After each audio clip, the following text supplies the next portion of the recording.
Gracias.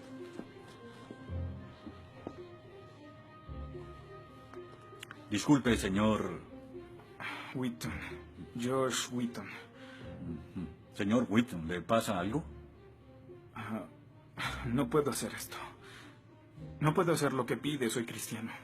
No, no se preocupe, aún puede regresar a su dormitorio, arrodillarse y orar al lado de su cama si quiere. Lo que haga con su vida es su problema, pero lo que haga aquí en la clase es el mío. Yo no puedo. Muy bien, señor Wheaton. Déjeme explicarle la alternativa. Si no puede admitir que Dios está muerto para el propósito de esta clase, entonces tendrá que defender la antítesis de que Dios no está muerto y será enfrente de la clase, en el atril. Y si falla, que de hecho lo hará, perderá esta sección que equivale al 30% de la nota final de este curso. ¿Lo acepta? ¿Quién decide si gano o pierdo la discusión? Pues yo lo haré. Es mi clase. Yo dirijo. La evaluación es mi privilegio. Con todo respeto, pero no creo que sea objetivo. ¿Y qué es lo que propone? Bien... ¿y qué tal ellos? Bien, es interesante, pero ¿por qué darles el poder a ellos? Ya los convenció. Lo que debo hacer es desconvencerlos, para que admitan su error.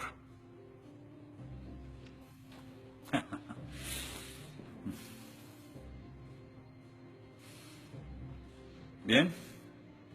Señor Wheaton, tendrá 3 sesiones los últimos 20 minutos de las próximas 3 clases para que exponga su punto. Le prometo que haré las menores interrupciones posibles. Puede pedir lo que quiera en la clase, pero no le daré más tiempo. Los ateos dicen que nadie puede probar la existencia de Dios. Y tienen razón. Pero yo digo que nadie puede refutar que Dios existe.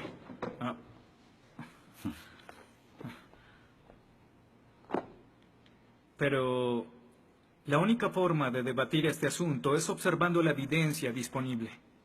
Y es lo que vamos a hacer. Pondremos a Dios en un juicio. Con el profesor Radisson como fiscal y yo como el abogado defensor. Y ustedes como el jurado. La mayoría de cosmólogos están de acuerdo con que el universo empezó hace 13.7 billones de años en un evento conocido como la Gran Explosión. Ahora, analicemos la descripción del físico ganador del premio Nobel Steven Weinberg de cómo habría sido la Gran Explosión y, ya que él es ateo, podemos estar seguros de que no hay ninguna inclinación religiosa en su descripción. Al principio, hubo una explosión y en 3 minutos, 98% de la materia que hay o habrá se produjo. El universo apareció. Por 2500 años, la mayoría de científicos estuvieron de acuerdo con Aristóteles, con la idea de que el universo siempre ha existido sin inicio o final. Pero la Biblia no está de acuerdo. En 1920, el astrónomo belga Georges Lemaitre, teísta, que de hecho... ¿Qué es un teísta? Un teísta es alguien que cree en la existencia de Dios. Dijo que todo el universo saltó a la existencia en un billonésimo de segundo. De la nada, en un inimaginable destello de luz. Así es como esperaría que el universo respondiera si Dios hubiera dado la instrucción en Génesis 1:3 que exista la luz. En otras palabras, el origen del universo apareció como se esperaría después de leer Génesis y por 2500 años. La Biblia tiene razón y la ciencia está equivocada. Todo apunta a un Dios que lo creó, verán. En el mundo real no se ven cosas que se salgan de la nada, pero los ateos quieren hacer una excepción en esta regla. Específicamente en el universo y... Pero en su libro El espejismo de Dios, Richard Dawkins dice que si me dices que Dios creó el universo, entonces tengo el derecho a preguntar quién creó a Dios. La pregunta de Dawkins solo tiene sentido en términos de un Dios que ha sido creado. No tiene sentido en términos de un Dios no creado. que es la clase de Dios en el que creen, incluso dejando a Dios fuera de la ecuación, tengo el derecho de devolverle la pregunta al señor Dawkins y decir, si el universo te creó, ¿quién creó el universo? Ven, tanto teístas como ateos están agobiados por contestar la misma pregunta de cómo iniciaron las cosas. Lo que espero que entiendan de esto es que no hay que cometer suicidio intelectual para creer en un creador tras la creación, y en la medida que descarten a Dios, se verán obligados a encontrar una increíble explicación de cómo las cosas iniciaron.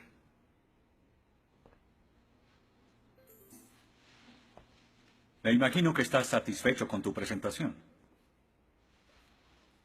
Veo que astutamente evadiste el hecho de que Stephen Hawking, el científico más famoso del mundo y no es teísta, recientemente estuvo a favor de un universo autodiseñado. No lo evadí, simplemente... Simplemente no lo sabías. Bien, veamos lo que el profesor Hawking, profesor lucasiano de física de Cambridge, quien ahora ocupa la silla usada por Sir Isaac Newton, tiene que decir sobre el origen del universo. Y cito: ya que hay una ley como la gravedad, el universo puede y se creará de la nada. Creación espontánea es la razón. Hay algo en lugar de nada. Por eso es que el universo existe. Nosotros existimos. No es necesario invocar a Dios para tener al universo en movimiento. Final de la cita. Nunca ibas a mencionar su comentario, pero su opinión se mantiene. ¿Qué respondes?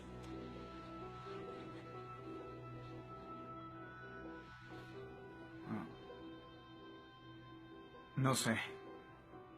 ¿No sabes? Pinché el globo de todo tu argumento con un solo alfiler y... ¿tú no lo sabes? Oh. Señor, me gustaría decirle que tengo la respuesta perfecta, pero no quebranta mi fe. Oh, ok. Así que el más grande cerebro científico de toda la historia dice que Dios no es necesario, pero un estudiante de primer semestre dice, oh, sí lo es. Wow, ¿sabes? Va a ser una decisión muy difícil. Pues estaré pendiente la próxima semana. Se acabó la clase. Gracias a una ley como la gravedad, el universo puede y se creará de la nada. Y para ser honesto, no sabía cómo refutarlo. Después de todo, es cierto que Hawking es un genio. Pero el profesor John Lennox, quien enseña matemáticas y filosofía, ha demostrado que no hay ni uno, ni dos, sino 3 errores de lógica en esa simple frase y se reduce a un razonamiento circular. Hawking básicamente está diciendo que el universo existe porque necesitaba existir, y como el universo necesitaba existir, se creó a sí mismo. Es como si les dijera que la carne enlatada es la mejor que haya existido porque en toda la historia no hay comida que sea mejor. Quizá me vean extraño y les digo que nunca he probado nada más. Y tienen razón, lo estoy ratificando. Pero cuando Hawking afirma que el universo se creó a sí mismo porque así debía ser, y luego dice que tiene una explicación de cómo y por qué fue creado, no reconocemos que está haciendo lo mismo. Pero así es. Continuando con Lennox, sandeces se quedan en sandeces, aunque sean dichas por un famoso científico. Y el público asuma que son declaraciones de la ciencia. Este es el tope de la arrogancia. ¿Me estás diciendo que tú, un estudiante, afirma que Stephen Hawking está mal? No. Lo que digo es que John Lennox, profesor de matemáticas y filosofía, encontró que las razones del profesor Hawking son incorrectas. Y si no soporta mi desacuerdo con Hawking, le sugiero que vaya a la página 5 de su libro, en donde insiste en que la filosofía está muerta. Y si está tan seguro de la infalibilidad de Hawking y la filosofía realmente está muerta, entonces no hay necesidad de esta clase. El mal. Se dice que el mal es el arma más potente del ateísmo contra la fe cristiana. Después de todo, la existencia del mal nos lleva a una pregunta. ¿Y si Dios es tan bueno y tan poderoso, ¿por qué permite que el mal exista? La respuesta a esto es muy simple. Libre albedrío.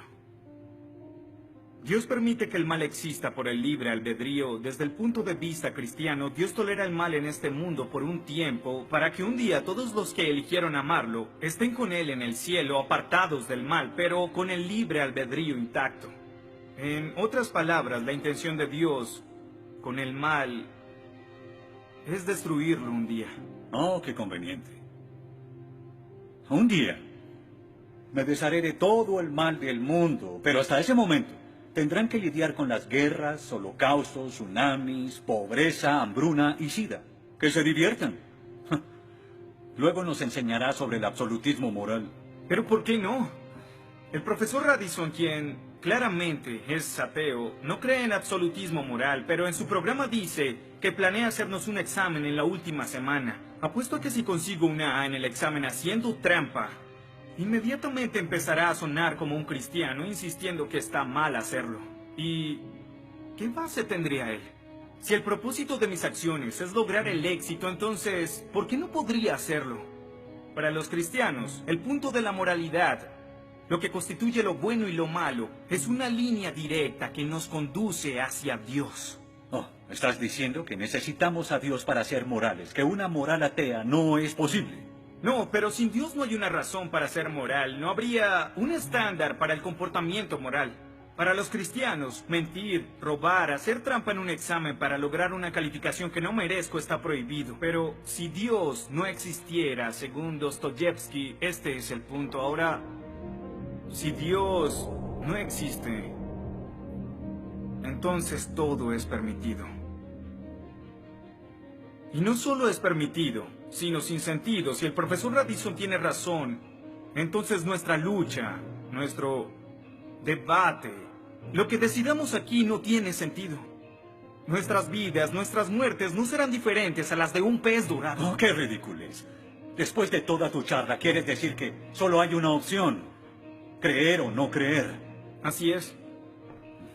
Eso es todo. De eso se trata todo. La diferencia entre su posición y la mía es que usted les quitó su elección. Les exigió que eligieran la casilla marcada con no creo. Sí, porque quiero liberarlos. Porque la religión es como un virus mental que los padres han heredado a sus hijos. Y el cristianismo es el peor de todos. Lentamente se mete en tu vida cuando estás débil, enfermo o indefenso. ¿La religión es una enfermedad? Sí. Sí, infecta todo. Es la enemiga de la razón. ¿Razón? Profesor, usted dejó la razón hace mucho tiempo. Lo que nos está enseñando aquí no es filosofía, ni siquiera es ateísmo. Lo que nos está enseñando aquí es antiteísmo. No es suficiente. Necesita que todos no creamos como usted. ¿Por qué no admites la verdad? ¿Quieres enredarlos en tu primitiva superstición? Lo que quiero es que tomen su propia decisión. Eso es lo que Dios No quiere. sabes cuánto voy a disfrutar reprobándote. Pero ¿a quién realmente quiere reprobar, profesor? ¿A mí o a Dios?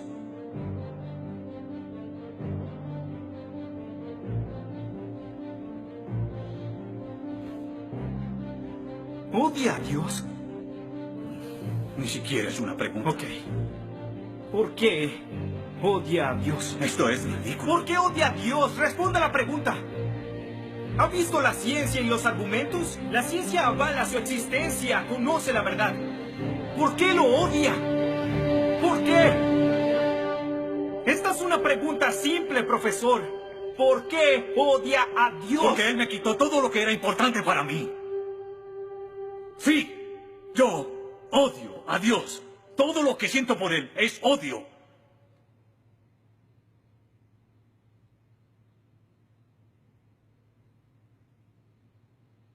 ¿Cómo puede odiar a Dios si no existe?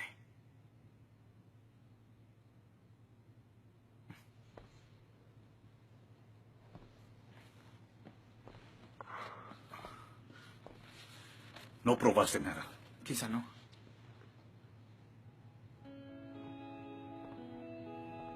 Ellos deben elegir.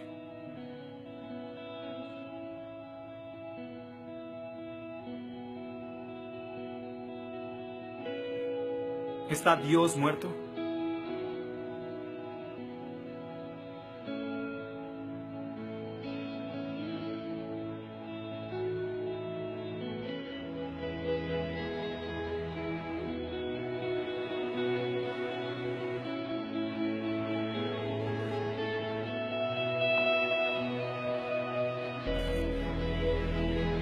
Dios no está muerto.